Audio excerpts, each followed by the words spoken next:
नमस्कार, स्वागत है आप सभी का तुलसी तीर्थ के इस चैनल पर। हम बात कर रहे हैं भगवान विष्णु के दशावतार की। कल हमने भगवान विष्णु के 8वें अवतार बलराम अवतार की कथा कही थी और आज हम भगवान विष्णु के 9वें अवतार कृष्ण अवतार की कथा कहेंगे। तो आप सभी का स्वागत है। आइए कथा का श्रवण करते हैं। कृष्ण अवतार। त्रेता युग में रावण के वध के समय, उसके भी बहुत पश्चात एक बार फिर से असुरों ने अपना सिर उठाया, पृथ्वी और स्वर्ग पर अपना अधिकार जमाया। असुरों से देवता परेशान हो गए। जाकर भगवान विष्णु से प्रार्थना की कि हे सर्वशक्तिमान पालनहारे, हमारी रक्षा कीजिए। असुर फिर से शक्तिशाली होते जा रहे हैं। भगवान विष्णु ने देवताओं से कहा, देवों, आप लोग चिंतित ना हो, मैं शीघ्र ही आपके कष्टों को हरने का प्रयास करूंगा।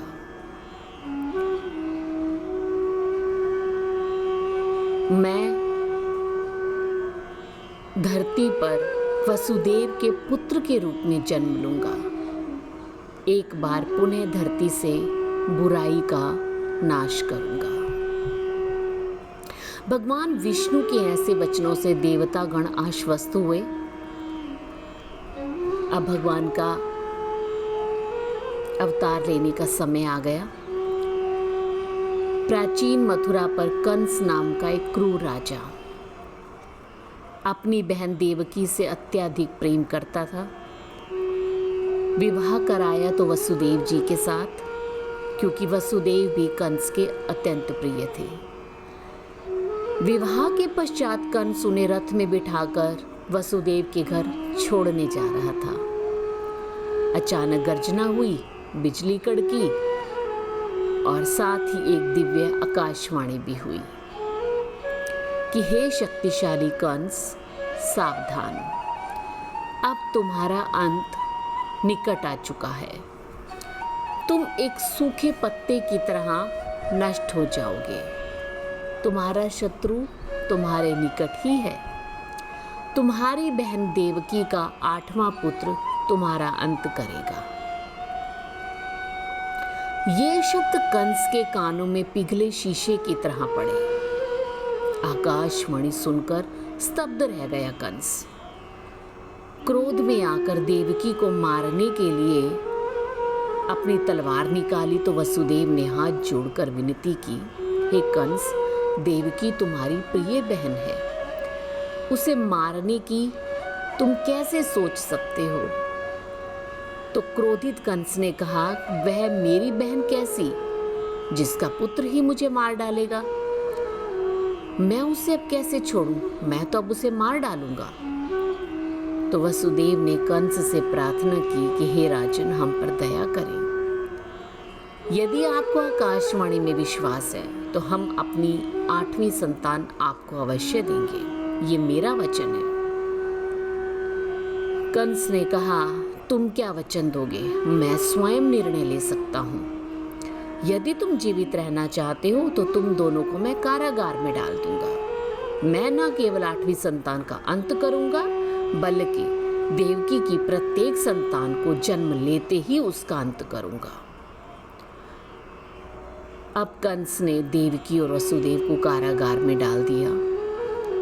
देवकी की संतान को जन्म लेते ही कंस के पास लाया जाता और वो निर्दयता पूर्वक उसको मार डालता।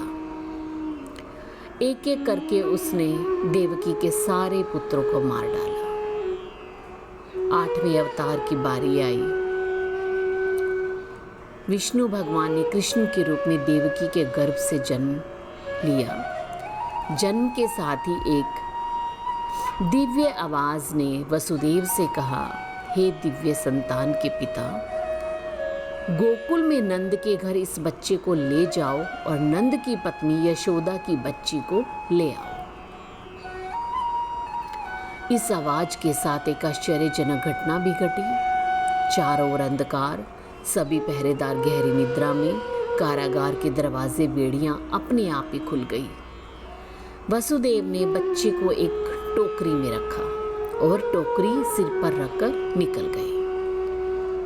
अब भगवान विष्णु के अवतार से देवतागण अत्यंत प्रसन्न। बिजली कड़कने लगी, मूसलाधार बारिश होने लगी। सिर पर टोकरी लिए वे वसुदेव चलते ही रहे। चिंतित भी थे क्योंकि यमुना में तो बाढ़ आई हुई थी। यमुना उन्हें दो भागों में अलग होकर रास्ता देती रही। शेषनाग ने बालकों की रक्षा के लिए उसके ऊपर अपने फनों का छाता लगा दिया। अब वसुदेव गोकुल पहुंच चुके हैं। सोई यशोदा की बगल में बालक को सुलाया और बालिका को उठाकर वापस चल दिए। कंस तक बालिका के जन्म की बात पहुंची। कंस प्रतीक्षा ही कर रहा था। आया, बच्ची को जमीन पर पटक कर मारना चाहा तो एक जोरों का अट्टहास हुआ। बच्ची उसके हाथ से छूट गई और उसने एक देवी का रूप धारण कर कहा, अरे मूर्ख कंस, तेरा अंत तो होना ही है और जिसने तेरा अंत करना है वो तो जन्म कहीं और ले चुका है। तू मुझे मारकर क्या करेगा? कंस घबरा गया। क्या मेरा अंत? ये कैसे संभव? हे देवी, मुझे मत मारो। देवी ने ठहाका लगाते हुए कहा, अरे मूर्ख, मैं तुझे क्यों मारूंगी? तुम्हारा वध करने वाला तो गोकुल में है। यह कहकर देवी अदृश्य हो गई। घबराए हुए कंस ने तुरंत गोकुल के बच्चों को मारने की योजना आरंभ की। कृष्ण को मारने के लिए उसने एक के बाद एक कई असुर भेजे। सबसे पहले पूतना राक्षसी एक खूबसूरत स्त्री का रूप धारण कर गोकुल में गई। उसने कृष्ण को मारने के लिए विषैला दूध पिलाने लगी तो कृष्ण ने उसे ही मार डाला। पूतना वध हुआ तो कंस ने चक्कासुर को गोकुल भेजा। एक चक्के के रूप में ढुलकता हुआ आकर कृष्ण के पालने से जोर से टकराया, पर उस असुर की भी मानो कृष्ण प्रतीक्षा में थे और वह चक्का कई टुकड़ों में विभक्त हो गया। भगवान ने अपने पैर से इतने जोर से धक्का दिया, उसका भी अंत हुआ। तीसरी बार कंस ने तृणावृत असुर को भेजा। एक बवंडर के रूप में आया और कृष्ण को उड़ाकर ले गया।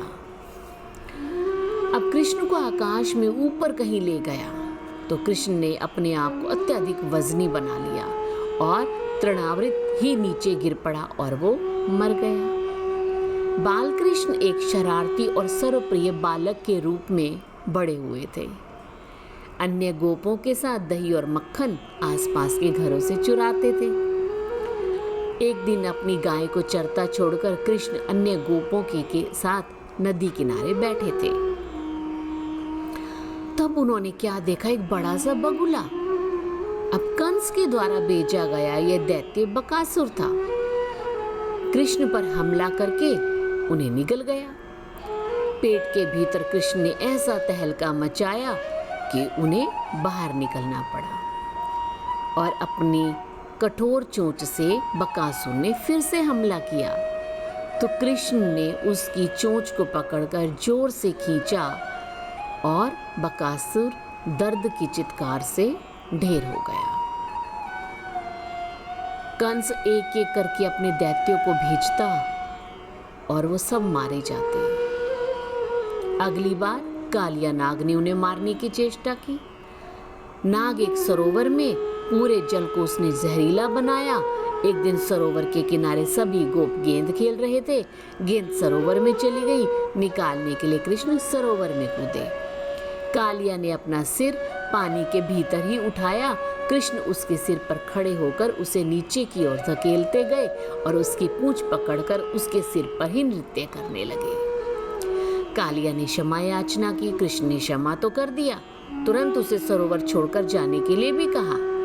कालिया तुरंत सरोवर छोड़कर चला गया। एक के बाद एक अपने असुरों का वध देकर कंस थोड़ा घबरा गया। अपने दूत अक्रूर को कृष्ण और बलराम को मथुरा लाने के लिए भेजा। अक्रूर ने कृष्ण को कंस की योजना बता दी तो कृष्ण ने हंसते हुए कहा, ओह प्रिय मामा, कंस को अपनी मृत्यु से मिलने की इतनी जल्दी? शायद मेरे द्वारा वे अपनी मृत्यु को ही बुला रहे हैं। उनके और बलराम के मथुरा पहुंचते ही कंस ने पागल हाथी कुवलयपीड़ को उन पर छुड़वा दिया। अब कुवलयपीड़ अपने महावत के साथ दोनों भाइयों की ओर बेतहाशा दौड़ा और कृष्ण ने शीघ्रतापूर्वक अपनी तलवार से उसकी सूंड काट दी और उसकी मृत्यु हो गई। दोनों भाई कंस के दरबार में पहुंचे। वहां मुष्टिक और चानूर, दो नामी पहलवान, कुश्ती के लिए पहले से ही तैयार थे। दोनों भाइयों को उन्होंने कुश्ती की चुनौती दी तो बलराम ने अपने घूंसे से मुष्टिक का वध किया और कृष्ण ने चानूर का अंत किया। तत्पश्चात फुर्ती से भागकर कृष्ण ने अब कंस को दबोच लिया।